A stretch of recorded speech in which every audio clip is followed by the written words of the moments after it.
She missed her interview to help a man with a broken car, unaware he was the millionaire CEO of the company. She missed her interview to help a man with a broken car. Unaware he was the millionaire CEO of the company. Emma's alarm chirped at exactly 6 a.m., but she was already awake, lying in her bed and staring at the ceiling of her modest studio apartment.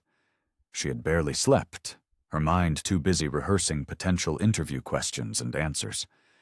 The morning light filtered through her thin curtains, casting a soft glow across her carefully laid-out outfit, a navy blue blazer and matching pencil skirt she'd saved 3 paychecks to buy.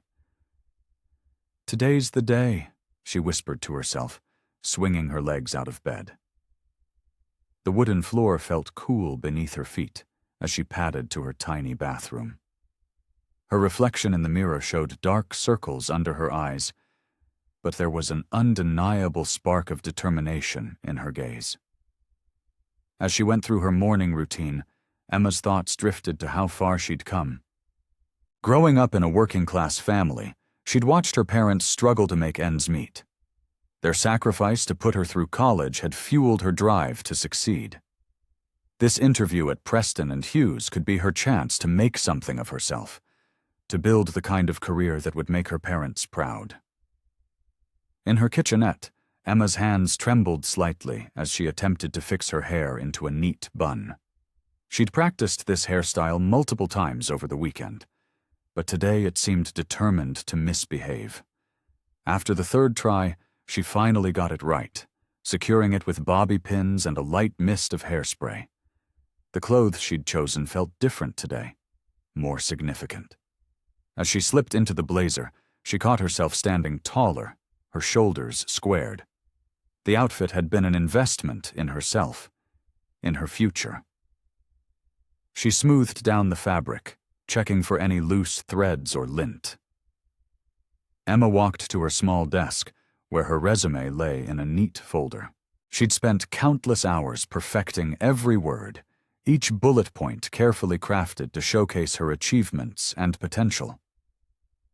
Her fingers traced over her name at the top of the page, remembering the late nights she'd spent researching the company, practicing responses, and preparing questions of her own. Her stomach churned with nervous energy, but she forced herself to sit down and review the document one more time. "Education, work experience, skills," she murmured, going through each section methodically. Even though she knew every word by heart, this final review felt like a necessary ritual. In her small closet, she retrieved her professional laptop bag, another calculated purchase for occasions like this. She tucked her resume folder inside, along with a notebook and 2 black pens. Being prepared had always been her way of managing anxiety, and today was no exception. Looking around her apartment, Emma took in the sight of her vision board hanging above her desk, filled with pictures of successful women in business, quotes about perseverance, and her own handwritten goals. At the center was the Preston and Hughes logo, cut carefully from their brochure. She'd added it there 3 months ago, right after submitting her application. Checking her watch, a graduation gift from her parents, Emma realized she had just enough time to grab breakfast before heading to the interview. She gave herself one final look in the mirror, adjusting her blazer and practicing her confident smile. The woman looking back at her seemed ready, professional, capable. She grabbed her keys from the small bowl by the door, double-checking that she had everything she needed. Resume? Check. Portfolio? Check. Business cards? Check. The morning air felt crisp as she stepped out of her apartment building, the city already buzzing with early commuters. The local cafe was just opening as Emma arrived, the smell of fresh coffee and pastries wafting onto the street.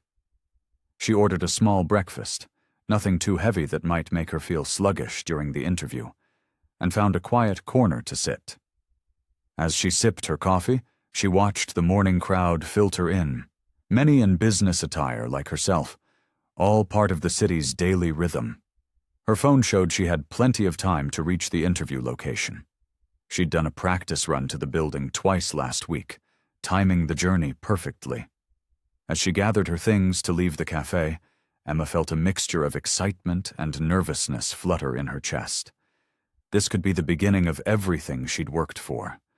The first step toward the future she'd always dreamed about. The morning traffic flowed steadily through the city streets as Emma navigated her used Honda Civic, a graduation present from her parents that had seen better days but still ran reliably. Her GPS indicated she was on track to arrive 15 minutes early, exactly as she'd planned. The familiar buildings of downtown passed by her window, their glass surfaces reflecting the morning sunlight. Emma adjusted the air conditioning, trying to keep her palms from sweating on the steering wheel. Her mind wandered to what this job could mean. Financial stability, a chance to prove herself, maybe even enough money to help her parents with their mortgage. The position at Preston and Hughes wasn't just another job. It represented everything she'd worked toward since college. She rehearsed potential interview questions in her head as she drove. "Where do you see yourself in 5 years?" she whispered to herself. "What makes you the best candidate for this position?" The practiced answers flowed naturally now, after countless hours of preparation. Traffic slowed as she approached a yellow light, and Emma eased to a stop. Her eyes drifted to the rearview mirror, checking her appearance one more time. The light turned green, and she continued her journey, now only 12 minutes from her destination.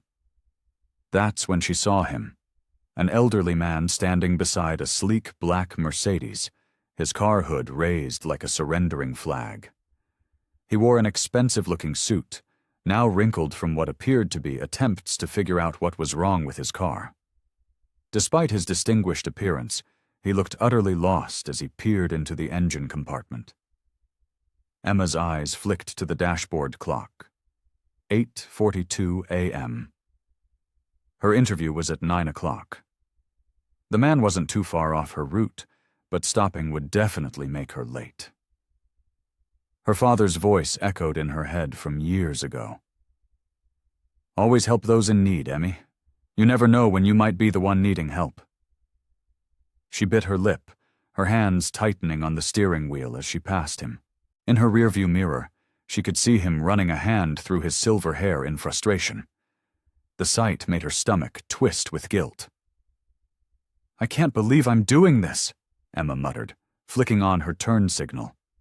She checked her mirrors and carefully pulled over to the side of the road, about 20 feet ahead of the stranded Mercedes. Her heart pounded against her ribs as she put the car in park.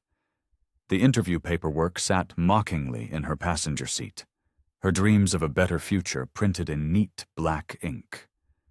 She glanced at them, then back at the elderly man through her mirrors.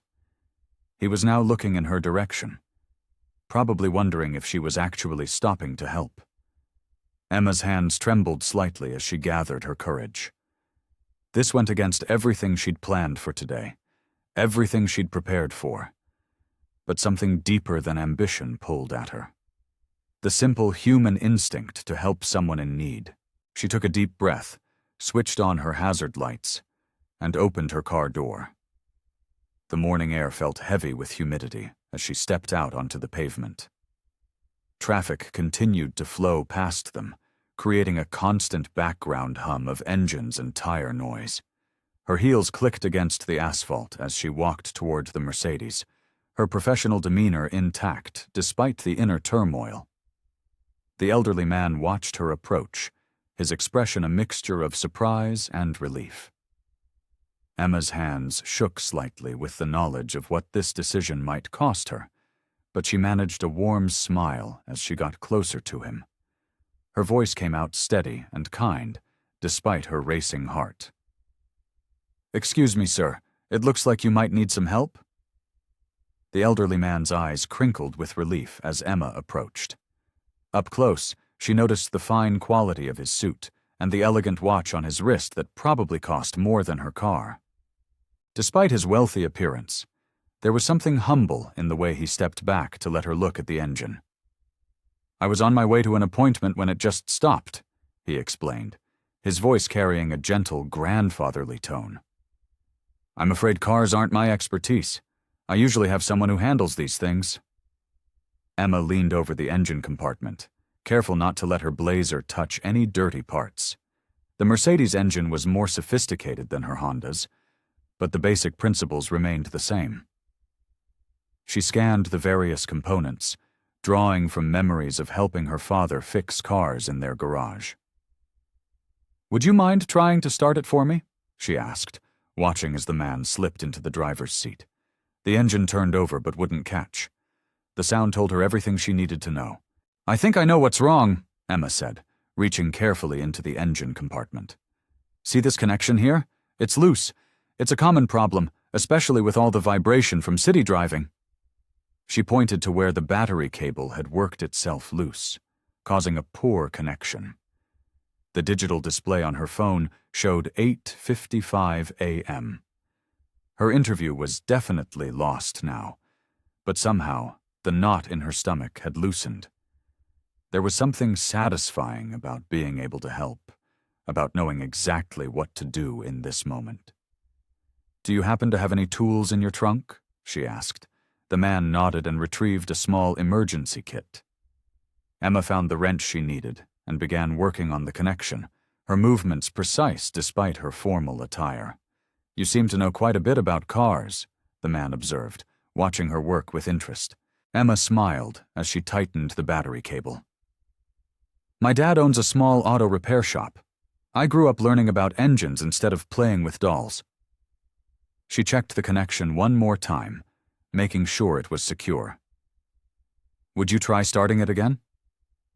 The engine purred to life immediately, the smooth sound of German engineering filling the air. The man's face lit up with genuine appreciation. Young lady, you are remarkable. Please, let me compensate you for your time.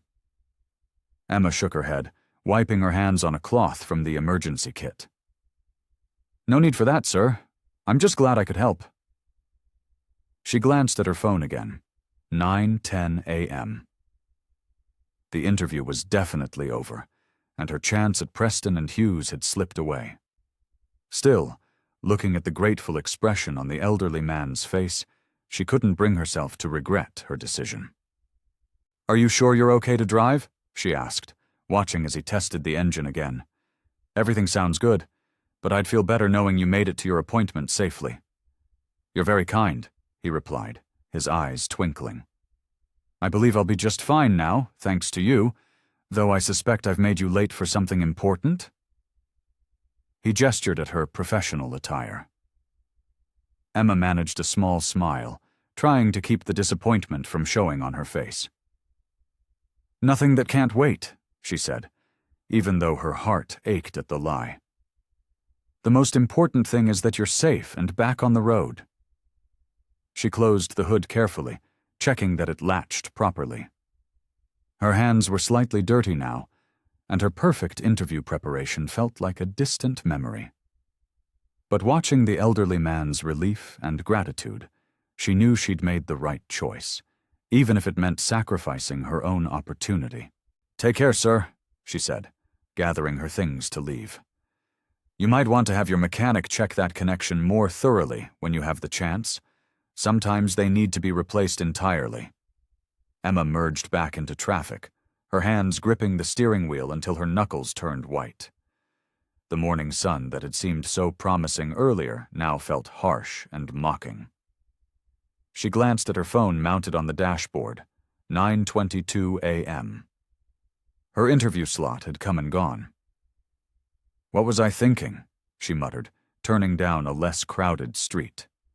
The pristine skyscrapers of the financial district loomed in her rearview mirror, a reminder of the opportunity she'd just let slip away. Preston and Hughes wasn't just any company, it was the stepping stone she'd been working toward since graduation. A horn blared behind her, and Emma realized she'd been driving too slowly. She pressed the accelerator, trying to focus on the road instead of the growing weight in her chest. The elderly man's grateful smile flashed in her memory, but it provided little comfort against the reality of her situation. She turned on the radio, hoping to drown out her thoughts. The morning show hosts were discussing career advancement, of all things. Emma quickly switched it off, preferring the silence. At a red light, she caught her reflection in the rearview mirror. Her carefully applied makeup was still perfect, her blazer crisp and professional. She'd spent hours choosing this outfit, practicing interview questions until her roommate begged her to stop. All that preparation, wasted because she couldn't drive past someone in need. Dad would have done the same thing, she said aloud, trying to convince herself. Her father had always taught her that character meant doing the right thing, even when it cost you something. But as she turned onto her street, she wondered if sometimes being practical should trump being kind. The morning traffic had thinned, but Emma felt heavy with exhaustion. The adrenaline that had carried her through helping the stranger was wearing off, leaving behind a hollow feeling. She'd been so close to her dream job. The position would have given her the stability she needed, the chance to prove herself in the corporate world. Parking in front of her apartment building, Emma noticed her hands were still slightly grimy from working on the car. Such a small thing, but it felt like a symbol of how her carefully laid plans had derailed. She dug through her purse for a tissue, wiping away the evidence of her detour. The walk up to her third-floor apartment felt longer than usual. Each step reminded her of how she should have been walking into the Preston and Hughes office right now, impressing the interviewer with her preparation and enthusiasm. Instead, she was returning home, her chances seemingly ruined. Her apartment looked exactly as she'd left it. Resume copies stacked neatly on the coffee table, interview prep books spread across the couch, her lucky plant sitting in its usual spot by the window. The sight made her throat tight. Emma kicked off her heels and sank into her favorite chair, the one she'd rescued from a thrift store, and reupholstered herself. She pulled out her phone, staring at the screen. No missed calls, no emails from Preston and Hughes, just the usual spam and a reminder about her student loan payment. Her finger hovered over the job search app. Maybe she should start looking for other opportunities right away. There were other companies, other positions, but none quite like Preston and Hughes, with their reputation for innovation and growth potential. The logical part of her brain told her to move on, to chalk this up as a learning experience.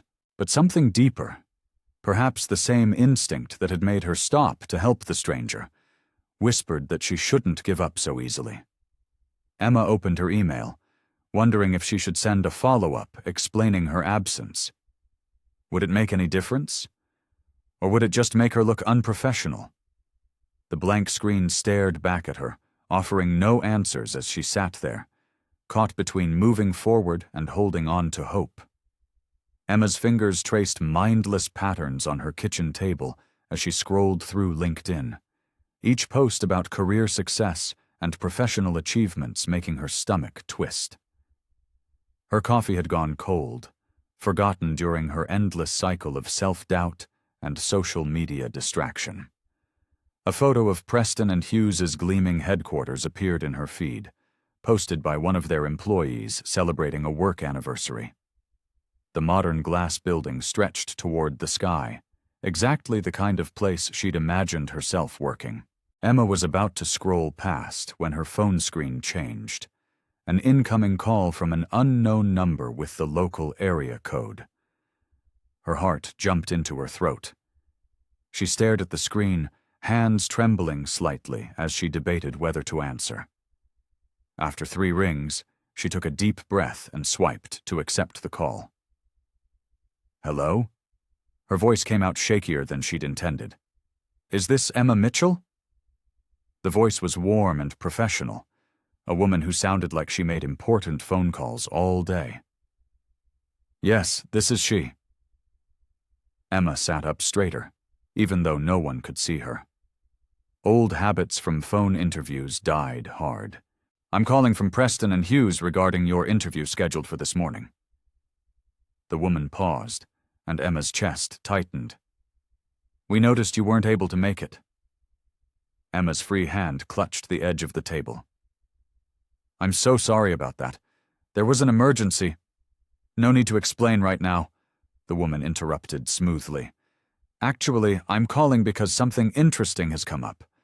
Our HR team was reviewing your online portfolio and resume this morning, and it caught the attention of our senior management." Emma's mouth went dry. She reached for her coffee cup with unsteady fingers, then remembered it was cold. "We've been quietly searching for candidates for a more senior position," the woman continued. "Your background in community engagement and your project management experience align well with what we're looking for.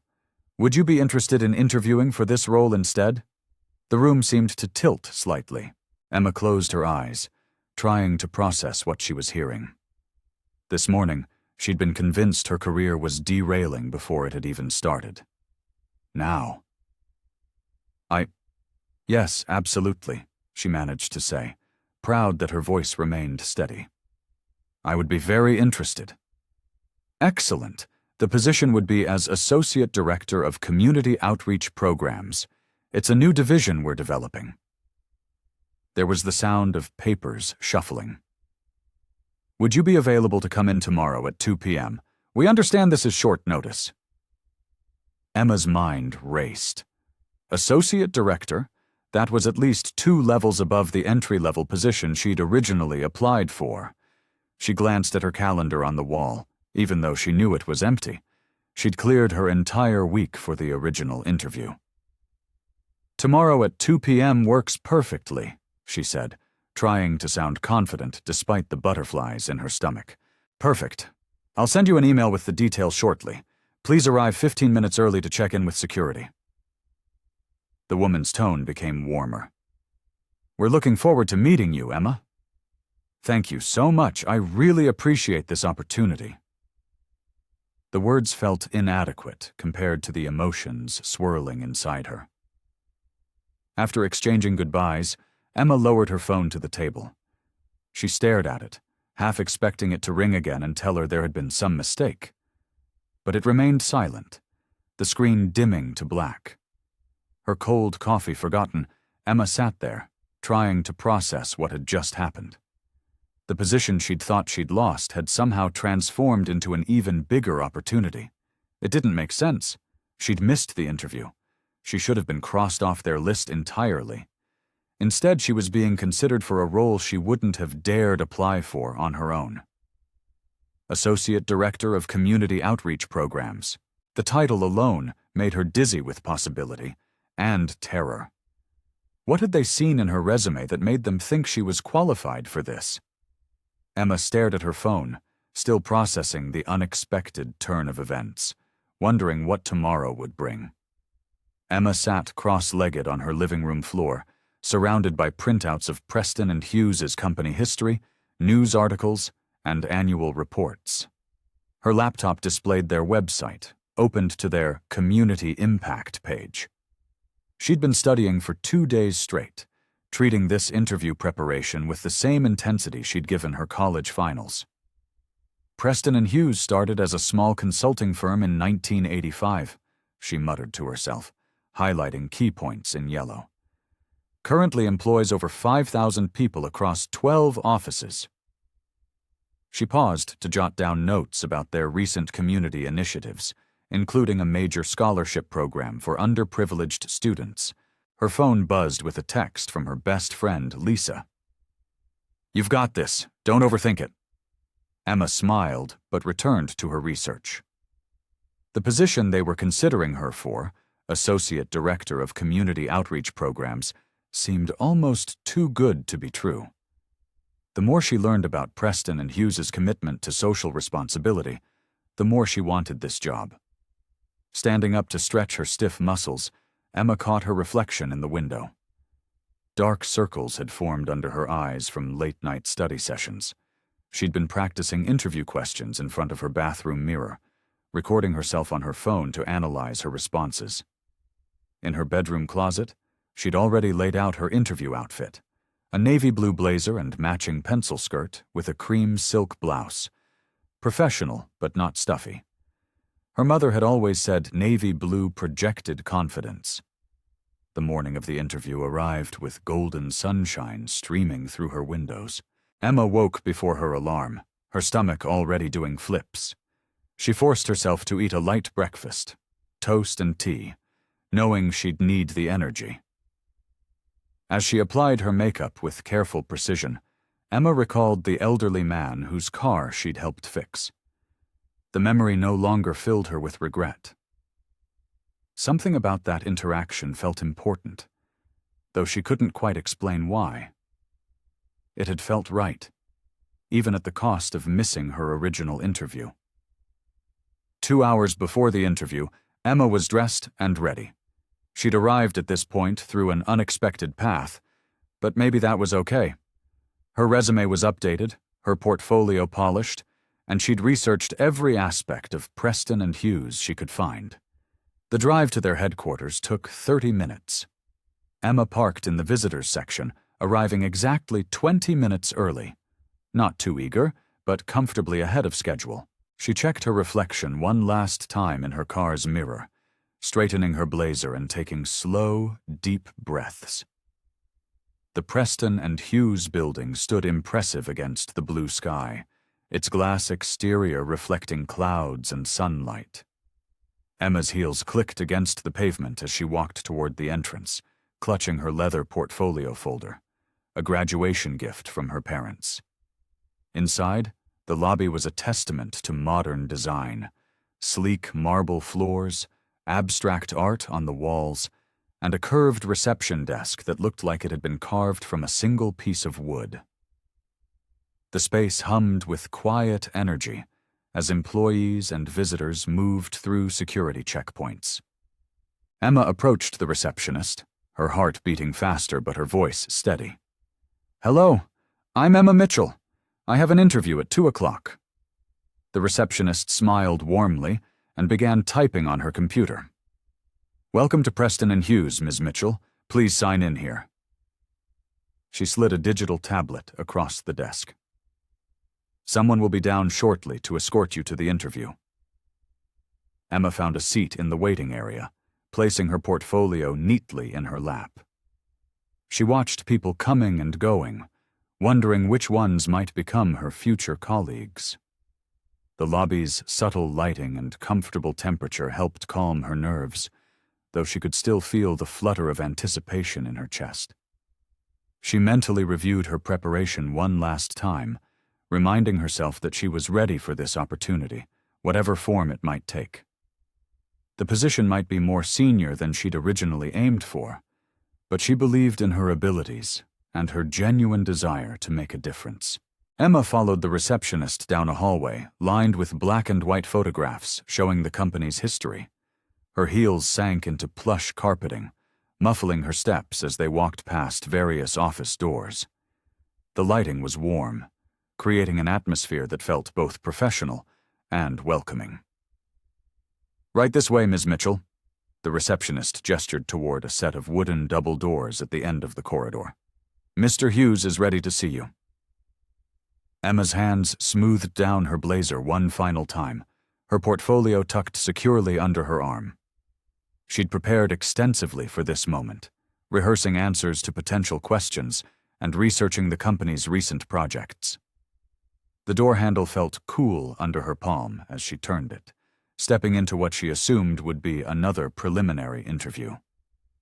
The office was spacious, with floor-to-ceiling windows offering a panoramic view of the city. Sunlight streamed in, highlighting the rich wood furniture and carefully chosen artwork. A large desk dominated the far end of the room, its surface neat and organized. But it wasn't the impressive office that made Emma freeze mid-step. Sitting behind the desk, wearing the same kind smile she remembered from the roadside, was the elderly man whose car she'd helped fix. Her mind struggled to process the connection, and her carefully prepared introduction died in her throat.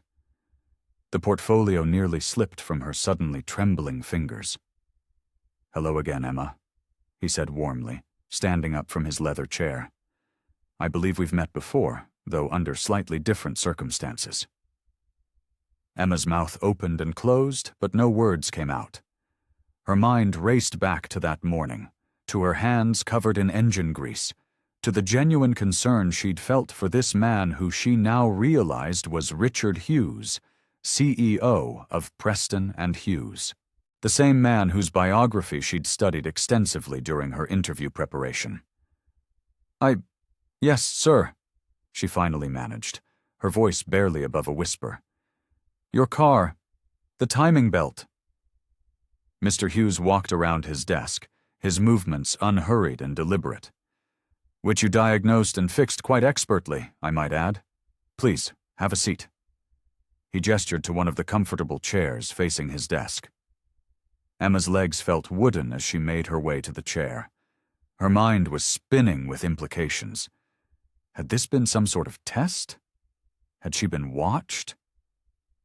The thought made her stomach twist uncomfortably. I imagine you have questions, Mr. Hughes said, settling back into his chair. Let me explain. That morning wasn't entirely coincidental. He folded his hands on the desk, looking at her with the same gentle expression she remembered from their first encounter. I've been watching your career development for some time, Ms. Mitchell.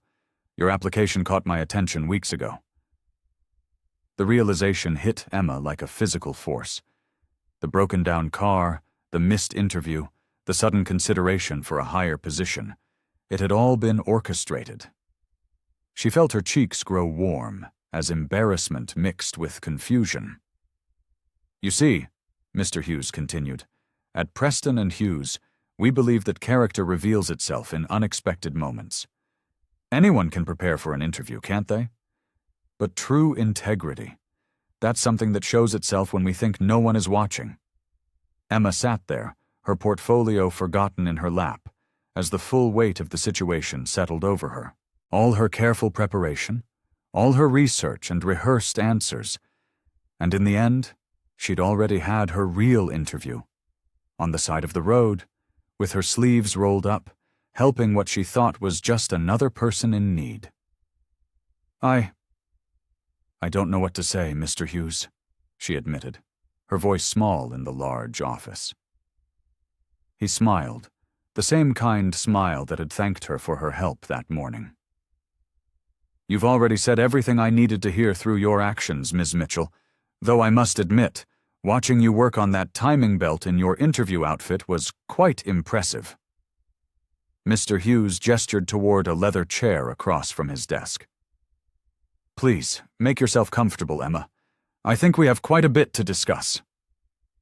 His voice carried the same gentle tone she remembered from their roadside encounter. Emma sank into the chair, her portfolio clutched tightly in her lap like a shield. The morning sun streamed through the floor-to-ceiling windows, warming her shoulders, but she could barely feel it through her nervousness. Her mind kept replaying their first meeting, analyzing every word and gesture in this new context. Tell me about yourself, Mr. Hughes said, leaning back in his chair. And please, try to relax. This isn't the kind of interview you were expecting, I know. Emma took a deep breath, trying to steady her racing thoughts. I graduated from State University with a degree in business administration, she began, falling back on her prepared answers. I specialized in— No, Mr. Hughes interrupted gently. Not your resume. I've read that thoroughly. Tell me about you. What drives you? What made you stop to help a stranger this morning when you had something so important waiting? The question caught Emma off guard. She looked down at her hands, remembering how they'd been covered in grease just hours ago. I couldn't just drive past, she said softly. My father, he taught me that we have a responsibility to help others when we can. He used to say that success means nothing if you have to step over others to achieve it. Mr. Hughes nodded, a pleased expression crossing his face. Your father sounds like a wise man. Tell me more about growing up with these values. For the next several minutes, Emma found herself sharing stories she'd never imagined telling in a job interview. She told him about watching her father, a mechanic, sometimes accept payment in home-cooked meals from customers who couldn't afford repairs. She described her mother's volunteer work at the local shelter and how it had shaped her own view of community responsibility. And yet, Mr. Hughes observed, you were headed to what you thought was a traditional corporate interview. How do you reconcile these values with the business world? Emma straightened in her chair, feeling more confident as they touched on something she'd thought about extensively. I believe business can be a force for good, sir.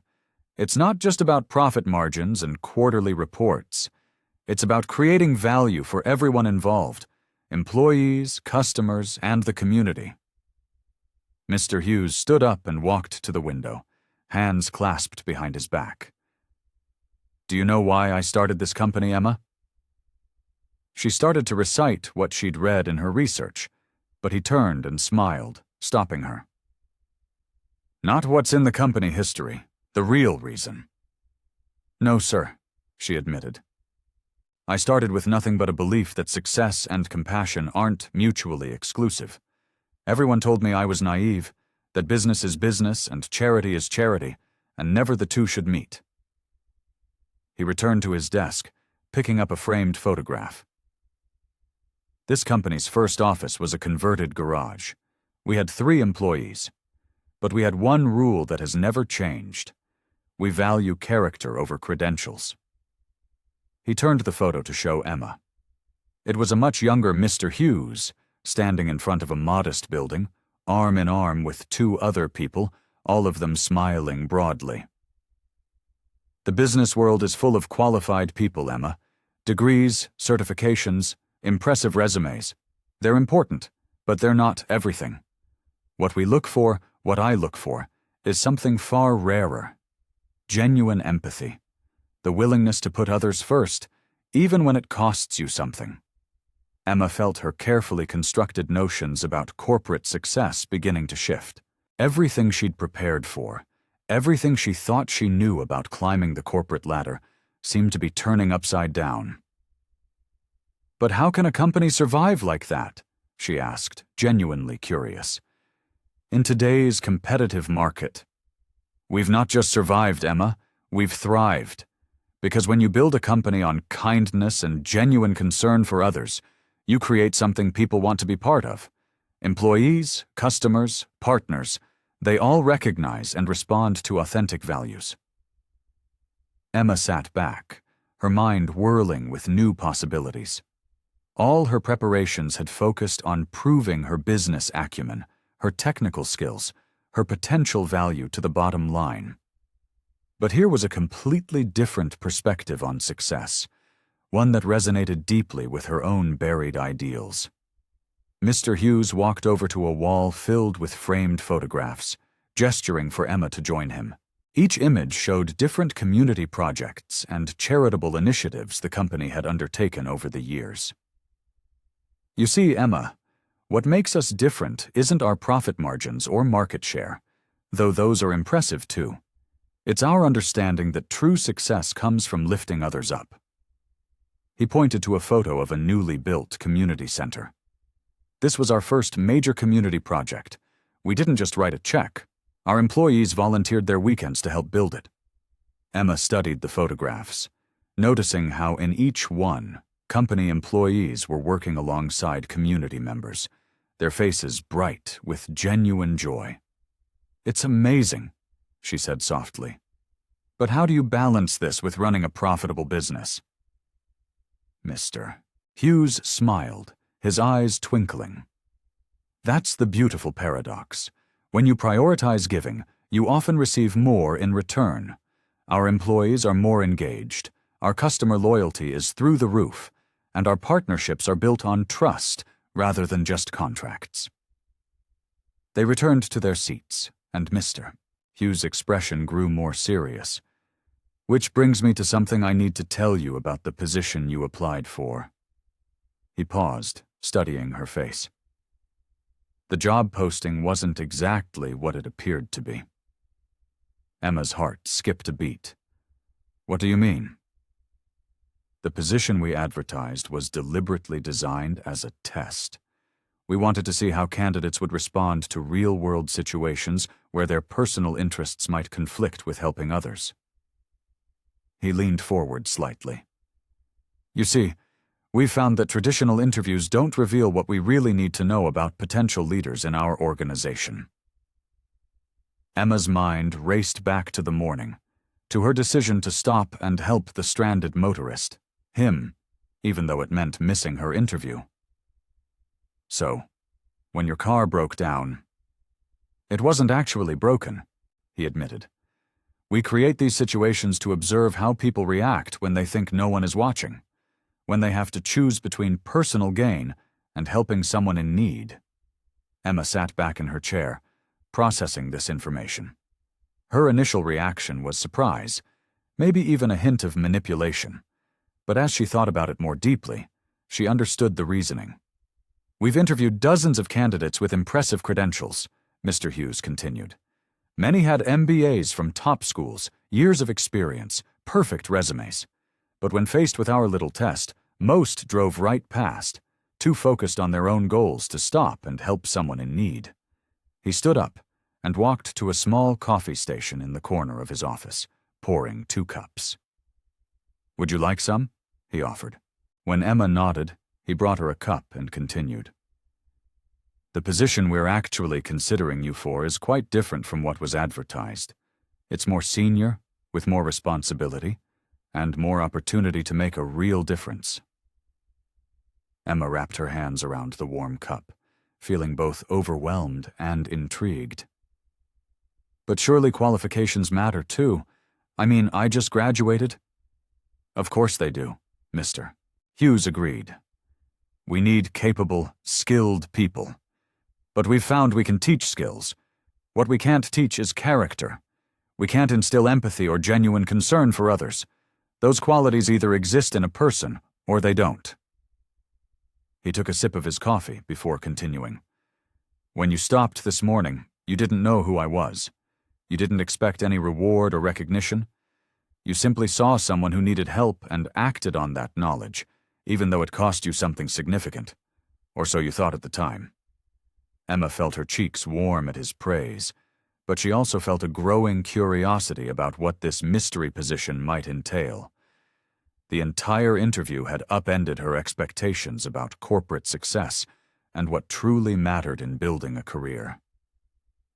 Mr. Hughes set his coffee cup down and folded his hands on his desk.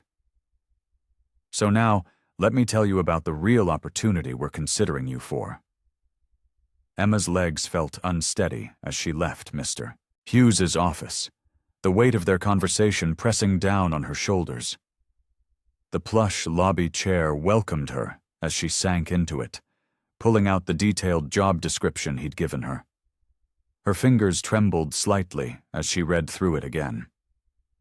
Director of Community Impact and Employee Engagement, she whispered to herself, the words both thrilling and terrifying. The position would put her in charge of managing the company's charitable initiatives and fostering a culture of giving back among employees. It was more responsibility than she'd ever imagined having straight out of college. The lobby's subtle lighting cast a warm glow over the paper in her hands, but the words seemed to blur together. She watched employees pass by, their confident strides and purposeful movements making her feel even more out of place. These people had years of experience, while she was just starting out. Can I get you some water? A friendly receptionist approached, noticing Emma's pale complexion. Yes, please, Emma managed, grateful for the distraction. As she sipped the cool water, her mind wandered back to that morning.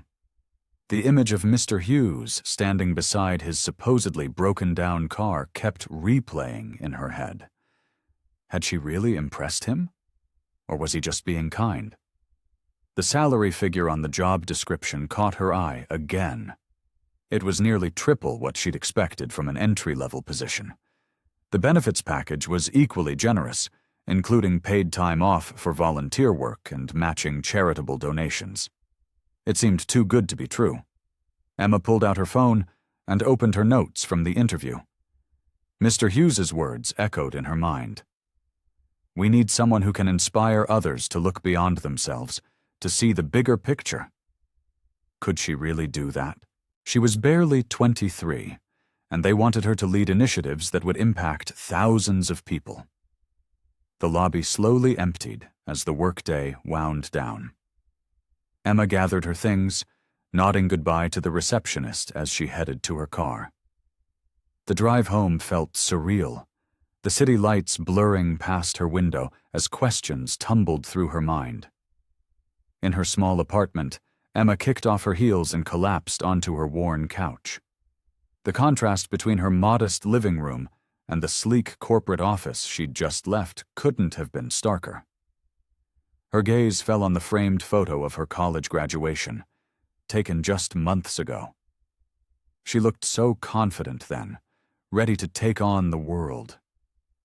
Now that confidence felt like a distant memory.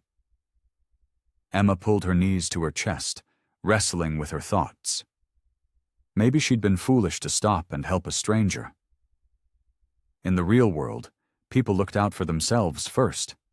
Isn't that what her father had always told her? The corporate world was cutthroat, not caring. But then she remembered the warmth in Mr. Hughes's eyes when he talked about the community center, the genuine pride in his voice when describing how his employees volunteered their time. Was it possible to succeed in business while staying true to your values? Emma walked to her tiny kitchen, mechanically going through the motions of making tea. The job description lay on her counter, the corners already slightly dog-eared from her nervous handling. She was qualified on paper. Her degree in business administration with a minor in social entrepreneurship matched their requirements. But the thought of leading teams and making big decisions made her stomach churn. What if she failed? What if her instinct to help others was actually naivete that would hold her back in her career? The corporate world she'd studied in school seemed so different from what Mr. Hughes described. She'd been prepared for competition and climbing the ladder, not for building community and fostering empathy. The tea grew cold as Emma sat at her kitchen table, staring out her window at the city lights. The enormity of the decision before her felt overwhelming. Was she ready for this kind of responsibility? Or was she in over her head? Emma jumped when her phone buzzed on the kitchen table, Mr. Hughes's name lighting up the screen. Her heart raced as she stared at it for 2 rings before answering. Hello? Her voice came out shakier than she intended. Emma, I hope I'm not catching you at a bad time. Mr. Hughes's warm voice carried through the line with the same gentle authority she remembered from their meeting. I wanted to check in and see how you're processing everything we discussed today. Emma sank deeper into her kitchen chair, wrapping her free arm around herself. To be honest, sir, I'm still trying to take it all in. That's perfectly understandable. She could hear the smile in his voice. It's quite a shift from what you were initially expecting. Why don't you tell me what's on your mind? Emma took a deep breath, her gaze drifting to the job description still lying on her counter. The position, it's incredible, but it's also intimidating. I'd be responsible for so many important initiatives, and I'm just starting out. What if I'm not ready? Ah, Mr. Hughes said softly. You know, Emma, when I started this company 30 years ago, I was younger than you are now. I had plenty of people telling me I wasn't ready, that I didn't have enough experience. Emma listened intently as he continued. But what I did have was something far more valuable, a clear sense of right and wrong, and the courage to act on it. That's exactly what you demonstrated when you stopped to help me this morning. But that was different, Emma protested. Anyone would have done that. Would they? Mr. Hughes's question hung in the air. I was there for 45 minutes before you stopped, Emma. Dozens of cars passed by, but you were the only one who chose to help, even knowing you might miss something important. Emma felt her cheeks warm at his words. I I couldn't leave someone stranded like that. It wouldn't have felt right. And that's precisely why we're interested in you, mister, Hughes said firmly. Technical skills can be taught. Experience comes with time. But integrity? That core understanding of what's right, and the willingness to act on it? That's something you either have or you don't. Emma twisted the cord of her tea bag around her finger, considering his words. I want to make a difference, she admitted. I've always wanted my work to mean something more than just earning a paycheck. But leading these initiatives, it's such a huge responsibility.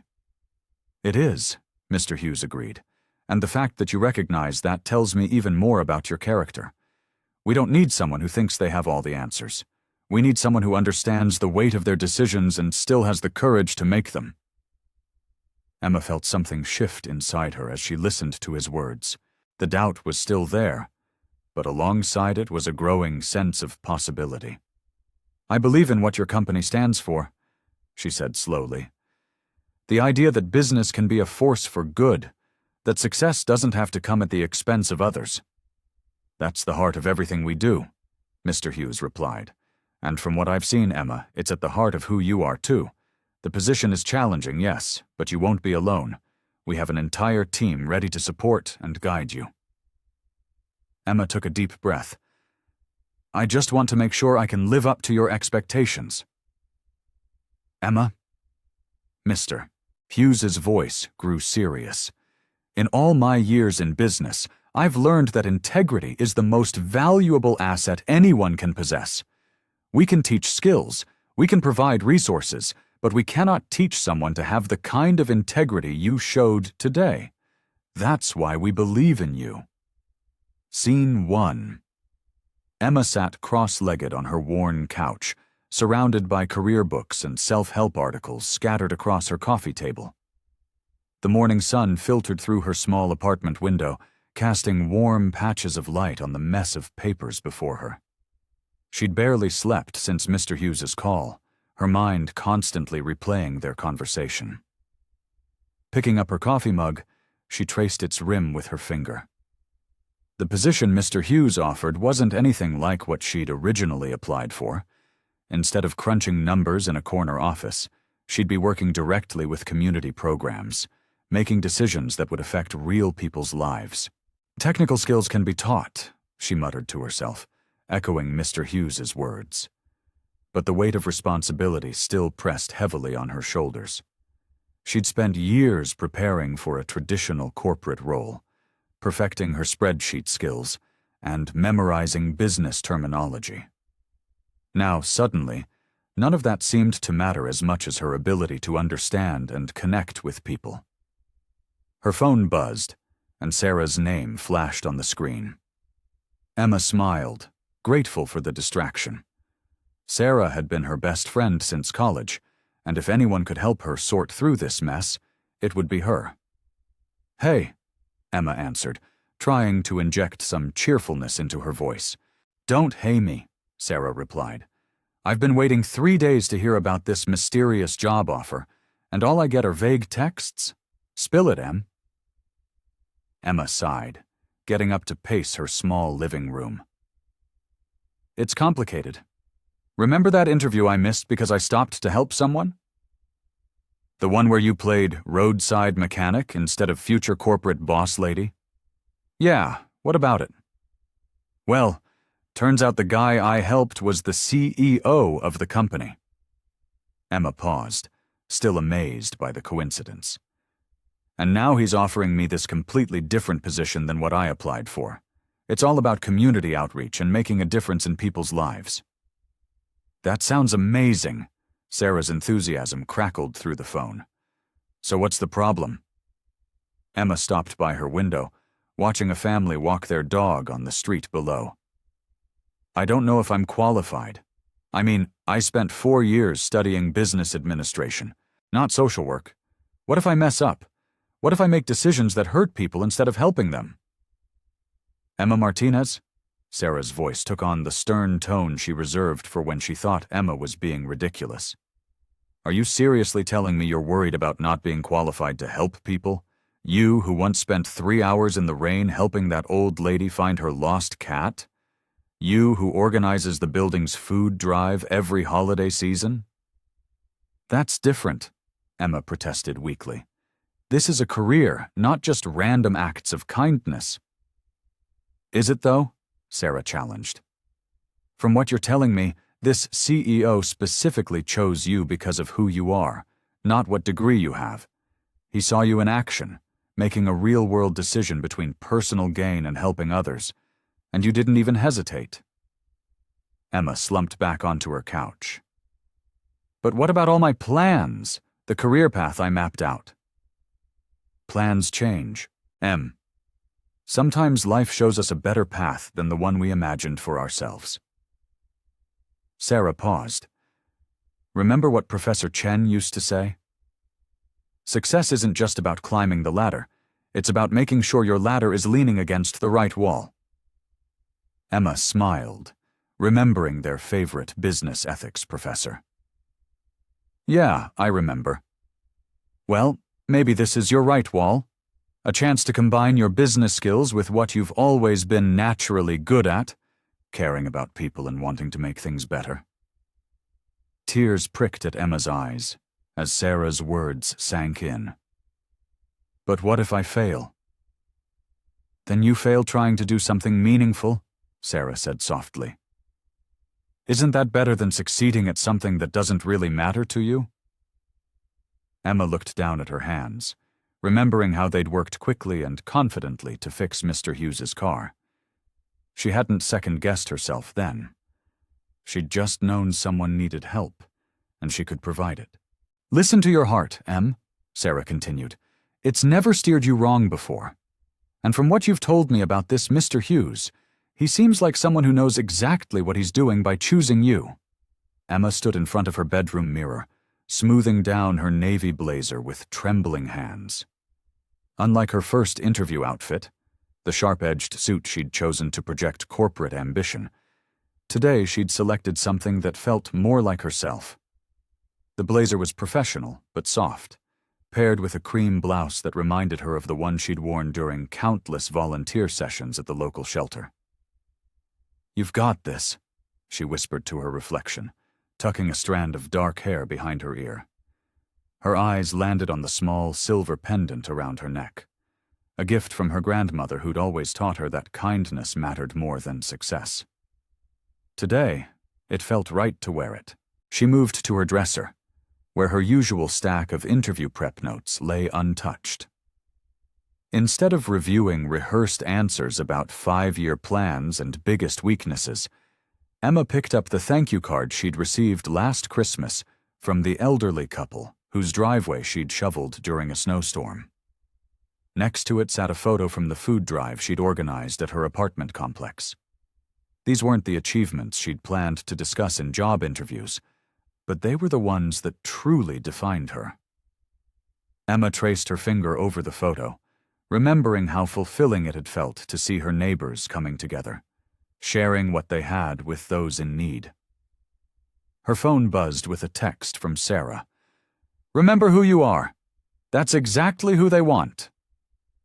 Emma smiled, gathering her portfolio, not just her resume and certificates now, but also photos and letters from community projects she'd been involved in. She'd stayed up late last night, assembling evidence of the person she really was, not just the corporate image she'd thought she needed to project. In her small kitchen, Emma poured herself a cup of coffee, taking comfort in its familiar warmth. The morning sun streamed through her window, casting a golden glow across her modest apartment. She thought about Mr. Hughes and how he'd appeared so ordinary on the roadside, yet carried himself with such quiet dignity.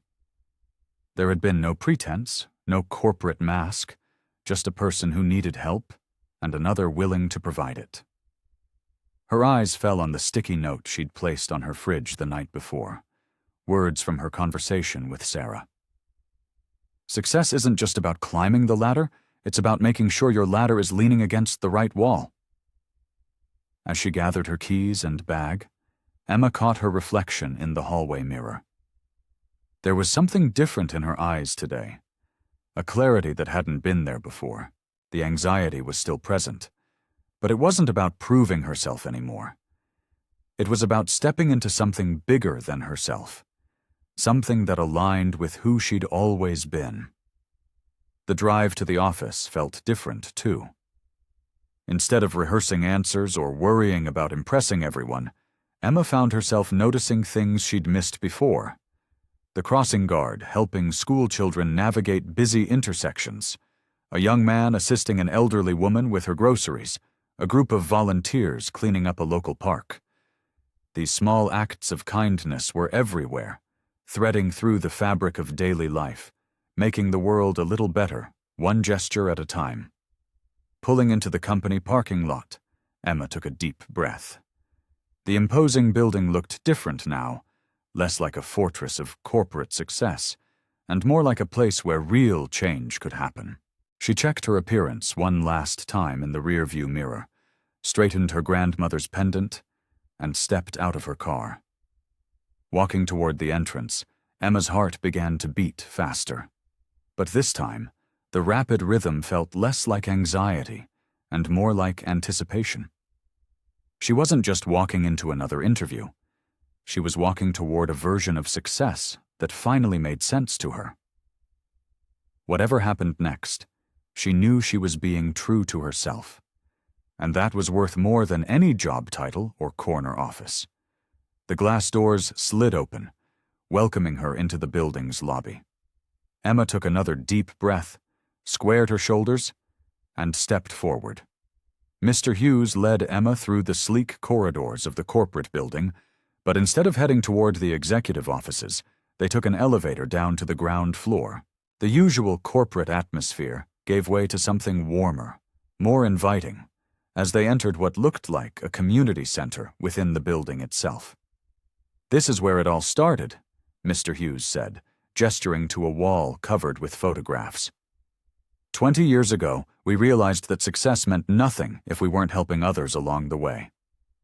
Emma studied the pictures, each telling its own story. There were images of soup kitchens, literacy programs, and what looked like job training workshops. In every photo, she noticed the genuine smiles, the real connections between people. "Our first program was simple, Mr. Hughes continued, walking her past a classroom where a group of adults were engaged in what appeared to be a computer skills workshop. "We started teaching basic computer skills to seniors who felt left behind by technology, but it grew into something much more." Through the glass, Emma watched as a young instructor patiently helped an elderly woman navigate a website. The woman's face lit up with accomplishment, and Emma felt a familiar warmth in her chest, the same feeling she'd had when helping Mr. Hughes with his car. They moved on to a large room filled with boxes and volunteers. "This is our daily operations center, Mr. Hughes explained. "We coordinate with local shelters, schools, and community centers. Every program we run starts here." A young volunteer approached them, carrying a clipboard. "Mr. Hughes, the medical supplies for the free clinic arrived early. We're sorting them now." "Excellent, Sarah. This is Emma. She might be joining our team soon." Emma watched as volunteers efficiently sorted supplies, packed boxes, and checked inventory. It wasn't just charity. It was organized, effective community support on a scale she'd never imagined possible from a corporate entity. "Over here, Mr. Hughes guided her to another section, is where we run our youth mentorship program." The space was filled with comfortable furniture, books, and computers. "We pair at-risk teens with our employees who volunteer as mentors. Many of these kids end up working for us or going to college with our scholarships." Emma's throat tightened as she spotted a wall of success stories, photographs of young people in graduation gowns, starting their first jobs or receiving awards. Each picture had a story beneath it, telling of obstacles overcome and dreams achieved. "But this, Mr. Hughes said, leading her to a final area, is what I'm most proud of." They entered a room filled with charts, maps, and project plans. "This is our community impact hub, Every decision we make as a company gets filtered through here. We ask ourselves, how will this affect our community? What more can we do to help? Emma approached one of the boards, studying a complex web of connections between various community programs. It wasn't just about throwing money at problems. It was about creating sustainable solutions, building networks of support that could grow and adapt. "When you helped me with my car," Mr. Hughes said quietly, "you didn't know who I was. You just saw someone who needed help. That's the kind of thinking we need here. People who understand that success isn't measured in dollars, but in lives changed." As they walked among the various projects and programs, Emma felt something shifting inside her. The corporate world she'd imagined herself joining, with its focus on profits and promotions, seemed hollow compared to this. Here was something real, something that aligned perfectly with her deepest values. She watched a group of volunteers preparing backpacks with school supplies, while others coordinated meal deliveries for homebound seniors. The energy in the room was different from any corporate environment she'd experienced. There was purpose here, a sense of genuine mission that went beyond quarterly reports and shareholder meetings. "This is just the beginning," Mr. Hughes said, noting her absorbed expression. "We believe that business success and social responsibility aren't just compatible, they're inseparable. Every profit we make fuels these programs, and every program we run makes our company stronger." Standing there, surrounded by the evidence of so much good work, Emma felt the last of her doubts melting away. This wasn't just a job opportunity. It was a chance to be part of something meaningful, something that could make a real difference in people's lives. "Emma, I'd like you to help coordinate our emergency food delivery program for the afternoon," Mr. Hughes said, gesturing to a bustling area where volunteers were organizing boxes of supplies. "We have 30 families waiting for essential groceries, and our usual coordinator called in sick." Emma's heart skipped a beat. This wasn't a hypothetical business scenario. These were real families depending on real food. "Of course," she said, trying to keep her voice steady. "What do I need to do?" Sarah, the volunteer from earlier, handed Emma a tablet. "Here's our delivery management system. The addresses are already loaded, but we need someone to organize the routes efficiently and make sure each family gets their specific dietary requirements met." Emma's hands trembled slightly as she took the tablet. She scanned the interface, noting the color-coded dietary restrictions and delivery windows. This wasn't just about getting food from point A to point B. It was about ensuring families with allergies, religious restrictions, and medical needs got exactly what they required. "Take your time to understand the system," Mr. Hughes said quietly. "But remember, these families are counting on their deliveries arriving during their specified time slots." Emma nodded, finding a quiet corner to work. She studied the map, noting the clustering of addresses and the various dietary requirements. Her mind raced as she considered the most efficient way to handle this. It wasn't just about plotting the shortest route. She needed to consider the specific needs of each family and the time windows they'd requested. "Do we have enough drivers?" she asked Sarah, who was sorting through boxes nearby. 5 volunteers with cars are ready to go," Sarah replied. "They're just waiting for their assignments." Emma's fingers flew across the tablet as she began organizing the deliveries. She created color-coded routes that would ensure each driver could complete their deliveries within the requested time windows. She double-checked the dietary requirements against the packed boxes, making sure no mistakes could happen. "I notice Mrs. Rodriguez needs gluten-free items," she called out to the packing team.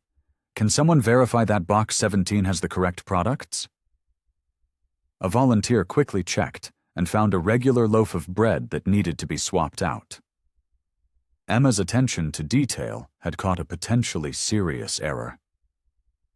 As she worked, she could feel Mr. Hughes watching from across the room. Instead of making her nervous, his presence motivated her. This wasn't about impressing him anymore. It was about making sure 30 families got the food they needed. She created a simple but effective system, giving each driver a clear route with notes about special instructions for each delivery. She included backup routes in case of traffic and made sure drivers had each other's contact information in case they needed to swap assignments. "The first wave of deliveries needs to go out in 15 minutes, Sarah reminded her. Emma did one final check of her work. The routes were optimized, the dietary requirements were double-checked, and the delivery windows were all accounted for. She took a deep breath and called the drivers over. "Okay, everyone," she said, surprising herself with how confident she sounded. "I've mapped out 5 routes. Each of you will have 6 deliveries. I've color-coded them based on dietary restrictions, and there are notes for each stop." She walked them through their assignments, answering questions, and making sure everyone understood their routes. The drivers seemed impressed with the clarity of her instructions and the efficiency of the plan. As the last driver headed out, Emma monitored their progress on the tablet. The first deliveries were already being marked as completed, right on schedule. Mr. Hughes approached her workstation. "Very thorough," he commented, looking at her organizational system. "You didn't just solve the immediate problem, you created a process that could be replicated." Emma felt a warm glow of pride. She'd been so focused on getting things right that she'd forgotten to be nervous. "I just wanted to make sure nothing could go wrong," she said. "These deliveries matter too much to leave anything to chance." The afternoon continued as Emma tracked the deliveries, handled last-minute adjustments, and kept everything running smoothly. By the time the final delivery was marked complete, she felt a deep sense of satisfaction.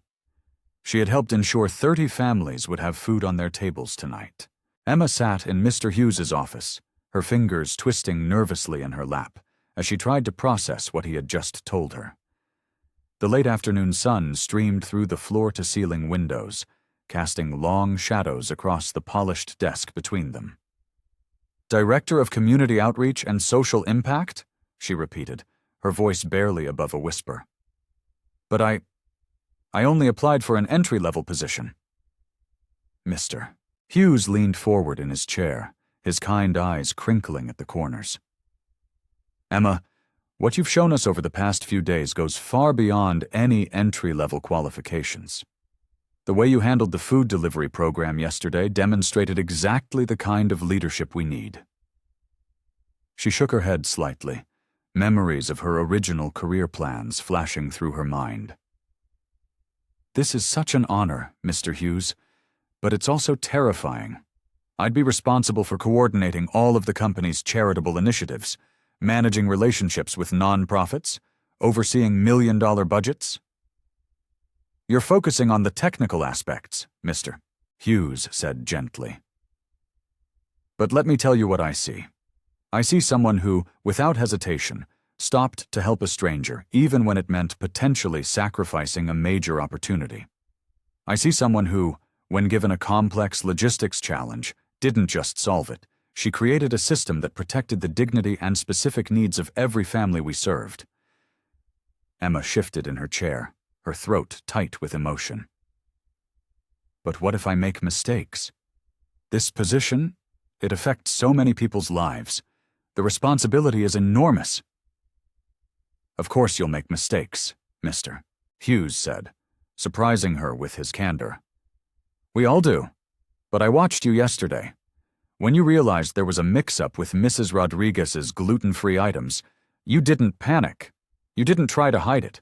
You immediately worked to fix it and then implemented a double-check system to prevent similar errors in the future." He stood up and walked to a wall covered in photos, images of community events, groundbreaking ceremonies for new facilities, children receiving scholarships. "These programs mean everything to me, Emma. They're not just corporate social responsibility checkboxes. They're about real people, real lives. I wouldn't trust them to someone unless I was absolutely certain they had both the capability and the heart to handle them properly." Emma followed his gaze to the photos, her mind racing. She thought about the satisfaction she'd felt yesterday, seeing all those deliveries completed successfully. She thought about the volunteer driver's enthusiasm when she'd explained her organized system to them. Maybe she did have something valuable to offer. The salary, Mr. Hughes continued, naming a figure that made Emma's eyes widen. It reflects the significance of the role, but I suspect that's not what matters most to you. He was right. The number was incredible, but her mind was already spinning with possibilities. Programs they could expand, new initiatives they could launch, communities they could reach. I just never imagined, she started, then paused, collecting her thoughts. When I applied here, I thought I'd have years to work my way up, to learn gradually. This feels like jumping into the deep end. Mr. Hughes returned to his desk, pulling out a folder. That's exactly why you're perfect for this role, Emma. You don't see it as a step up the corporate ladder. You see it as a responsibility to others. That's what we need. Someone who understands that every decision, every program, every dollar spent has the potential to change lives. He slid the folder across the desk to her. The formal offer is in here, along with details about the role. Take it home, review it. But remember, we chose you not because of your resume or your technical skills, though those are impressive. We chose you because of who you are and what you value. That moment when you stopped to help me on the road? That wasn't a test I designed. It was simply an opportunity for you to show your true character. And you did. Emma reached for the folder with trembling fingers, overwhelmed by the trust being placed in her. Her doubt still lingered, but something stronger was beginning to take its place. A sense of purpose, of possibility. Emma sat in her car in the company parking lot, the folder with the job offer resting on her lap. Through her windshield, she could see the modern glass building stretching toward the sky, its windows reflecting the late afternoon sun. Just days ago, she'd arrived here desperate to make a good impression in an entry-level interview. Now, everything had changed. She opened the folder again, running her fingers over the embossed company logo. The salary figure made her breath catch. It was more than triple what she'd hoped to earn in her first job. But Mr. Hughes had been right. That wasn't what made her hands tremble as she reviewed the details of the position. Director of Community Initiatives, she whispered to herself, still hardly believing it. The title alone carried so much weight, so much responsibility. Her mind wandered to the food delivery program she'd helped coordinate yesterday. She remembered the elderly woman who'd hugged her, tears in her eyes, grateful for the carefully packed groceries that accounted for her dietary restrictions. That moment had felt more rewarding than any academic achievement. Emma pulled out her phone and looked at the photos she'd taken during the tour. The wall of thank you letters from scholarship recipients, the community garden they'd built in a food desert, the free medical clinic they sponsored. Each project represented lives changed, hopes restored, communities strengthened. Her original career plan had been so different: climb the corporate ladder, prove herself through traditional metrics, maybe eventually earn enough to make some charitable donations. But this was a chance to make giving back her actual job, to wake up every morning knowing her work directly helped others. The doubt was still there, whispering in the back of her mind. She was young, inexperienced. There would be board meetings, budgets to manage, strategies to develop. But then she remembered Mr. Hughes's words about her handling of the delivery program mix-up. She hadn't frozen or panicked. She'd simply focused on solving the problem and preventing future issues. Emma reached for her purse and pulled out the small notebook where she'd already started jotting down ideas. Pages of possibilities, expanding the scholarship program to include mentorship, partnering with local restaurants for job training programs, creating a mobile health clinic for rural areas. Her hand had moved faster than her thoughts, excitement overriding her fears as she'd brainstormed ways to grow their impact. Taking a deep breath, Emma gathered her things and stepped out of the car. The weight of the decision settled on her shoulders, but it felt different now, less like a burden and more like purpose. This wasn't just about her career anymore. It was about the families who would receive help, the students who would get opportunities, the communities that would be strengthened.